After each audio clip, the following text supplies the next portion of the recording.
What's up YouTube, and today I'm going to be doing a review of the Crux 35 analog.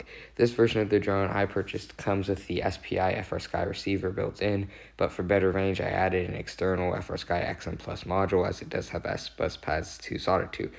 This drone has a board that has an integrated ESC flight controller and receiver. Though I'm not using the receiver as I mentioned. This drone comes with 1404 3500 kV motors for a good balance of flight time and performance. It spins a 3.5-inch propeller and comes with an integrated 20 amp ESC for each motor, it says on their website. My version came with a 400 milliwatts VTX, though checking the listing again, it says that it comes with a 300 milliwatt VTX, so you'd want to check your listing. And on there it comes with a right-hand circularly polarized omnidirectional antenna. The dry weight of this quad is 91 grams, but as I've added the extra receiver and the mounting for it, it has come to 93 grams. With a 450 mAh force battery, it comes to 146 grams.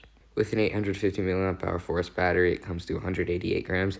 As you can see, this drone can very easily fit under 250 grams if that is an issue for you. And even in my example, I don't have the right battery for it, but you have a decent amount of headroom to get to that limit while using a larger battery.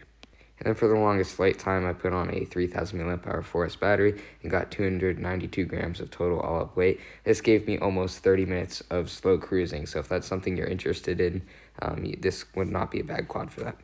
Right, jumping into the flight footage here, you can see a punch out, which is pretty solid. This flight was flown with a 850 mAh force that you saw earlier in the video. I felt that because this drone is so light and it spins a big propeller, the disc loading of this drone, which is the surface area of the propellers relative to the drone's weight, was very light because this has a very big propeller and it weighs very little. So I felt that, well, you could use a 450, and in slow cruising I got around 7 minutes with that. The throttle was very hard to control unless you're going fast because the drone is so light. And I felt for freestyle it didn't feel great because of how little weight it had, so it didn't have very much fling. So doing some long range flying here, this is more of a VTX test since this receiver is aftermarket. It does do pretty well. You can see I RX lost there, so the receiver I guess didn't work too well, but you can see I'm getting some decent range. For 400 milliwatts, this is actually very good. I did have a omnidirectional and patch antenna. Here you can see 100% throttle. So I also am using the rapid fire module, as you can see by the bars on top. Those represent the signal integrity from the specific channels of the receiver module. So you can see the patch antennas were facing the way I was flying further. So right now it's not facing them.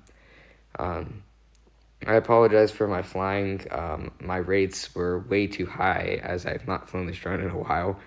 So my rates were very high, somewhere around 1,000 degrees per second, which for me is pretty high. The one thing I did note about this quad is I noted the flight time was very good. With hard freestyle like this, I got around 5 minutes of flight time, but if I wasn't, I would get around 10 minutes on this battery of just like slow cruising, which is surprising because considering it's a higher kV motor, you wouldn't think that it's that efficient, but I guess it makes up for it with its lower weight, because this thing does stay in the air for pretty long, which is nice because some of my other drones do not do that. They get very low flight time, but this one seems to get pretty decent flight time. About the tune, this drone felt pretty good. There's very little prop wash, if any at all. I couldn't really see any. Watching back this flight footage, the prop wash and handling felt pretty good. Mind you, because of the low disc loading, that's more of a subjective thing. The reason I keep mentioning it is because I did not like it. It just felt way too light for me, and there was not enough mass. And that's why usually I would end up mounting a minimum of 850 or maybe a 1500 mAh battery to make it feel heavier, which in my opinion gives it better freestyle characteristics. So you can see this thing gets a lot of hang time because, once again, of its larger propellers and pretty low mass. So some people like that, some people won't. I personally don't, but you can see that. Another thing I noted too is if you saw earlier when I was at full throttle, there's not a lot of voltage sag, which is something important to note because some drones have a lot. This one doesn't seem to. You can see the battery holds in there pretty well. Overall, it felt pretty good. There wasn't too many issues. I do think it's important to note that when I first got this drone, there's two versions of this frame. And the first version of it came with a bad lay of carbon on the bottom plate of the frame. And talking to some people on Reddit, this seemed to be consistent with not just my drone, but this seems to have happened to a lot of other people, unfortunately. Which meant when I did a punch out, the arm tore away from the drone with the motor, which damaged a connector, but the connector still works. So I had to order a new motor and bottom frame.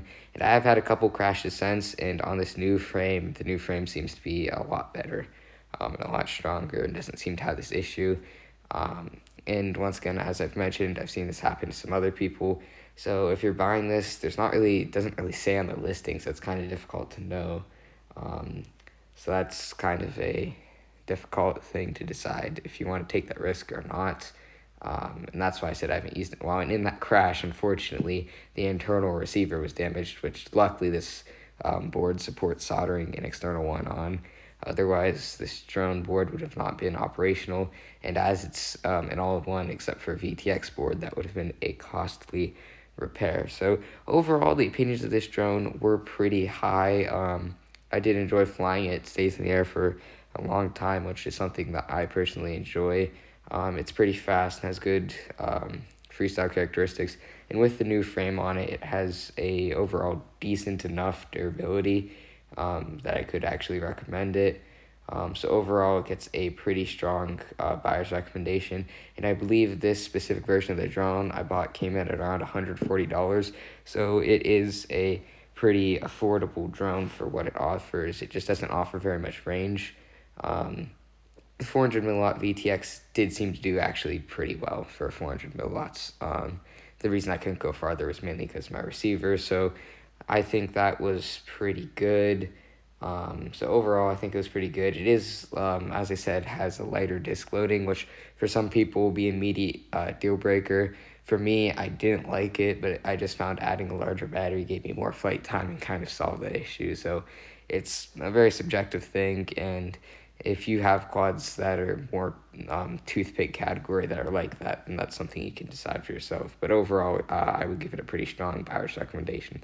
If you like this kind of content, please give me a like and subscribe. It really helps the channel. And consider leaving a comment if you have any questions or thoughts. And I'll see you in the next one.